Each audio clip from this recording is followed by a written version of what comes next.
کراچی میں شہریوں کو مردہ مرغیاں کھلانے کا انکشاف، پکڑے گئے ملزمان نے سب راز اگل دیے۔ کورنگی عوامی کالونی پولیس نے 4 نمبر اسٹاپ کے قریب دوران گشت کارروائی کرتے ہوئے سوزوکیوں میں مردہ مرغیاں سپلائی کرنے والے 3 ملزمان حسنین، اسلم، جاوید اور فاروق کو گرفتار کر لیا۔ پولیس کے مطابق گرفتار ملزمان نے ابتدائی تفتیش کے دوران ٹھٹہ کے مختلف پولٹری فارم سے مردہ مرغیاں کم قیمت میں لے کر کراچی میں سپلائی کرنے کا انکشاف کیا ہے۔ ملزمان مردہ مرغیاں گلشن حدید، کورنگی اور لانڈی کے مختلف علاقوں میں قائم ہوٹلز اور مارٹ میں سپلائی کرتے تھے۔ گرفتار ملزم حسنین نے بتایا کہ مردہ مرغیوں کی گجو، سجاول، گھارو، ٹھٹہ اور بدین بڑی منڈیاں ہیں۔ پولٹری فارم سے مردہ مرغیاں سستے داموں خرید کر دھابے جی سے گلشن حدید میں سپلائی ہوتی ہے۔ مردہ مرغیوں کے بڑے خریدار زندہ مرغیاں بیچنے باربیکیو ہوٹل، مارٹ اور فاسٹ فوڈ والے ہیں۔ سر یہ ٹھٹہ سجاول یہاں سے آ رہی تھی۔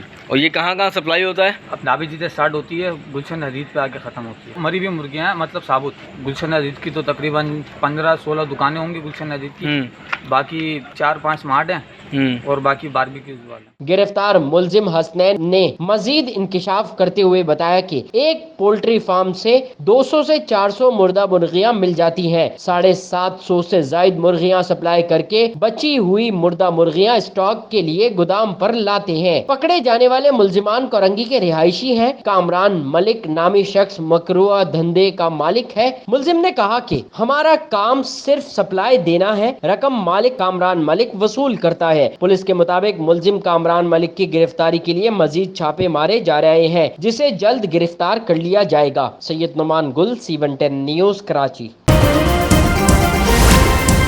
C110 نیوز، خبر کی اصل خبر۔